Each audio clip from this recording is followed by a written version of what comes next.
Hello. I got so inspired by Mad Witch's little walk in the garden that I thought I would take you outside with me today. It's very early.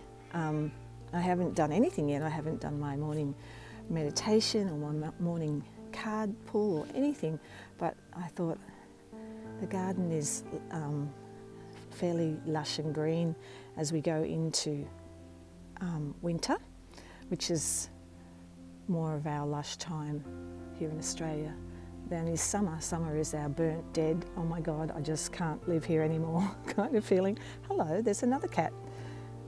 Hello, mister. They're having their morning run around and enjoying it. They're very much country cats. They come in at 6 o'clock at night and then they're let out in the morning after breakfast. Where are you going, Harry? Anyway, so what did I want to say? Just quick little tour here of what's going on in the garden. I'm very much like Mad Witch. I look at these Japanese lanterns, aren't they gorgeous? They look like they look like Christmas decorations. They're doing really well there along the back veranda. But I'm very much a permaculture girl, and I have no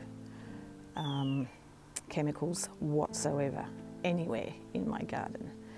I can't stand the thought of poisoning anything, let alone Mother Earth, and that's something that I really stick to, that what you do to Mother Earth, you're doing to yourself, because Earth my body, right? So I avoid chemicals on my body, and I avoid chemicals on Mother Earth. I sound so virtuous, don't I? I don't mean to, but it's just something that I'm really passionate about. This is some oregano. It got really leggy and I just cut it off. I can snap that off. I just cut it back the other day and it's coming up really, really well. Hello. Hello, Beatrice. You're helping me garden. Hello, darling. Oh, you're a beautiful girl, aren't you? You're a beautiful girl. So in terms of herbs and things, I just planted a bed of they're having a little game. I planted a bed of coriander and it's doing really well. Actually, I can take this net off. The net is I don't use nets either, not for birds. God, I can't understand that. Like, we can go to the supermarket and buy fruit, you know. The birds can't. If they eat some of your peaches, so be it. But I put that on to stop Harry weeing.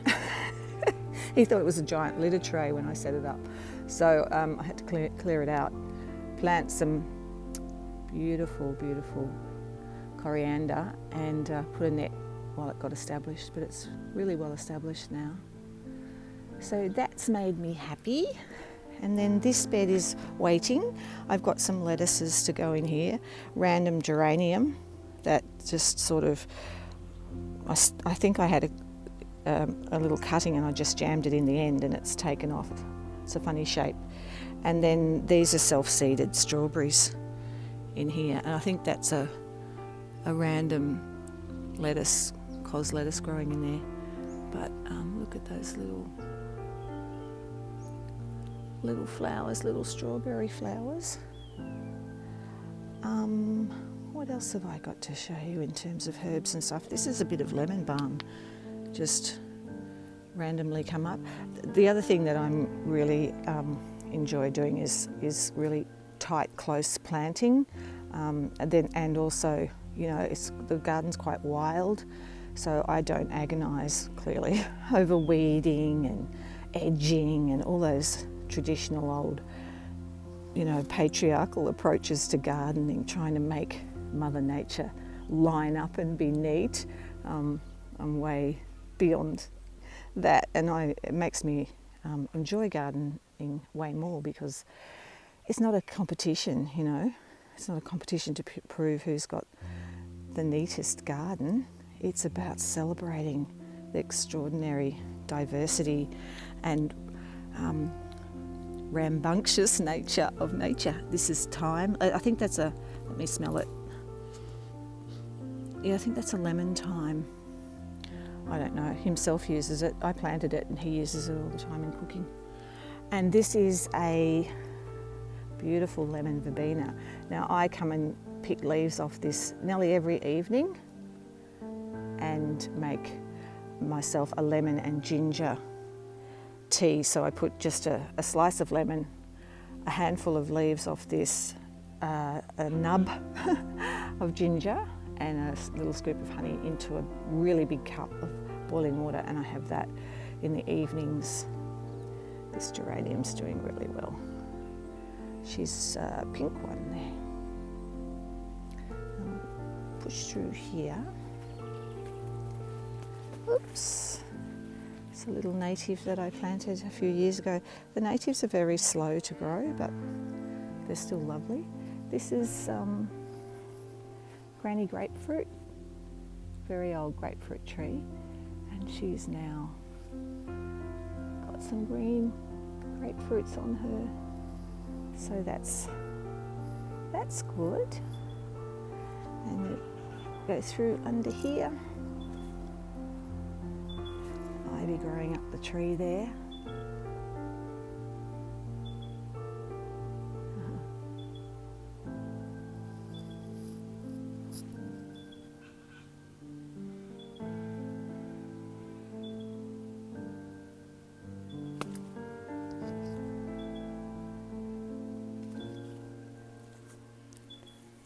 It's the oyster plant that's coming back. That's the remains of it from last summer. You can see over the fence. See that car? Oh my goodness, this is the deserted house next door. We could see that car. It's an old Mercedes. You could see it clearly when we moved in. Now we can hardly see it. It's like some scene from a dystopian film, isn't it? Where the vines take over and Mother Nature reclaims the planet. So that car is disappearing. But the house is just sold, so I'm very nervous about what the people are going to do in terms of renovations, and I hope they don't pull this beautiful old fence down. I adore this fence, it's so old. Hey Beatrice, look.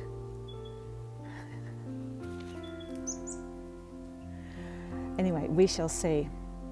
That back corner is very wild. I read somewhere that it's really, the Fae love you to have a wild corner in your garden that's, you know, totally wild, that you just let go for them.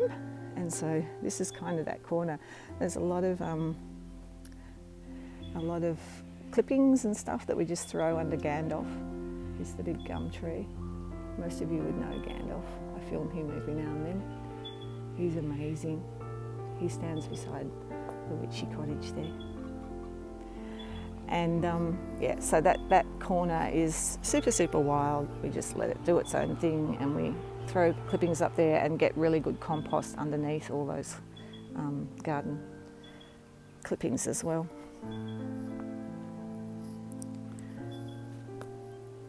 This is our jacaranda. We're so proud of it. It's been a combined effort between himself and I, because jacarandas grow like weeds in Sydney and Melbourne and Brisbane, but here they need a lot of tender care because we get very severe frosts, and so we had to nurture this one right through. I think it's been 3 winters and it's still only this tall. It's not even as tall as me yet, but it's really thriving, because we were told, we did a survey, you know, we looked around town, there are jacarandas in this town, yes. A rosemary bush there. It's beautiful when it's covered in flowers, which will be in spring. The bees love it. This is a miniature pomegranate. I only had one little pomegranate on it this year. They're not edible. And there's sage coming through there. I need to trim that right back. Or, you know, clear out this legginess, get rid of the dead wood, as they say, literally. You can see how one side of the sage bush has died. It's really weird. Anyway, it happens, doesn't it? Again, very leggy lemon balm that needs to be pruned right back so that it can thicken up and green up. I'll get to it. Oops, trip over on the sprinkler. That's a dwarf bay. It's really lovely, and of course I use the bay leaves all the time, or I pick them and himself uses them in soups and roasts and stuff. That's a Manchurian pear. Again, you know, things are planted close together, and what lives, lives, what thrives, thrives. What gets a little stunted, gets a little stunted, but everybody rubs along together and gets on. This needs serious attention in here. These are irises from last year that I need to thin out so that this year's irises will get more space to flower, because when they get too choked up, because they multiply under the ground, the bulbs, and then they get all choked up and they stop flowering. So you have to sort of thin them out, and I haven't done that yet. So I'll get to that soon, because in spring this is absolutely gorgeous. They're purple and yellow irises, and it's just, they're dotted right throughout the garden. Oops, I'm actually running out of battery, so I think I'll leave it there. And that's the old shed that's going to be converted to a studio later this year. Yeah, where's Harry? Harry, come and say goodbye to the lovely people. No, he's a prowling cat. He's a hunter. Okay, I'll see you. I'll see you soon. I'll make this into like a vlog, and I'll stitch something else onto the end of it.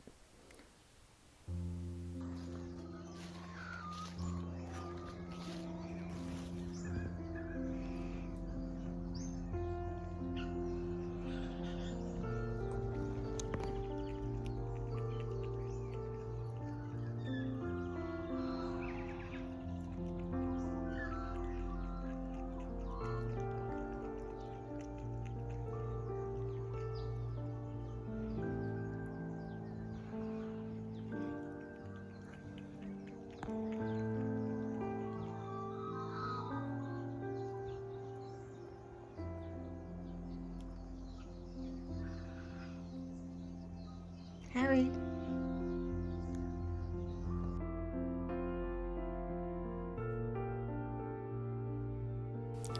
I forgot to show you my borage.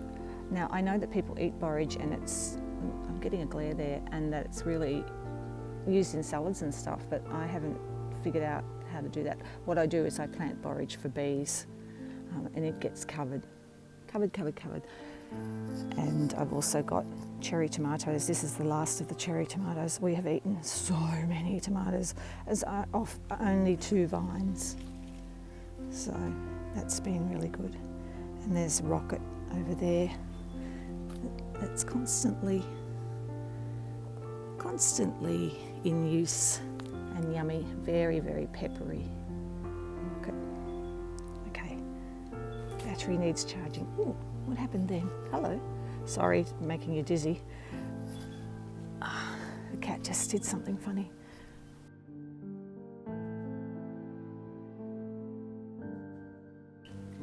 A really quick update. There's the coriander. Oh my goodness, we haven't been able to eat it all. It's been really, really prolific. We're well into winter now. Goodness me, it's cold. And remember those lettuces I told you about? There they are. They're all doing really, really well too. So I'm happy with that. The Chinese lanterns are still going strong, and down in there's a hellebore flowering as well. So the back veranda's very pretty. What else have I got to show you? Hi dude. How's it going? Hey, how's it going? Big stretch. Oh, it's very tiring, isn't it, life? And yesterday I took out the old tomatoes, were done, and I've planted little broccolis in there. So some broccoli will be good. And I've started preparing this bed over here as well. I'm not sure what I'm going to put in that. And we've started clearing the driveway. It's a bit of a schmozzle because the builder's coming this week, finally, yay, to consult with us about what we're going to do in converting this old garage, which has absolutely had it, converting that into a studio. So that's going to be really cool. So things are moving, things are happening, always slowly in my neck of the woods, but moving all the same. Had no time to mow. No opportunity. Everything is so wet, very, very wet here. Very, very wet winter. There you are. Okay, nice little update.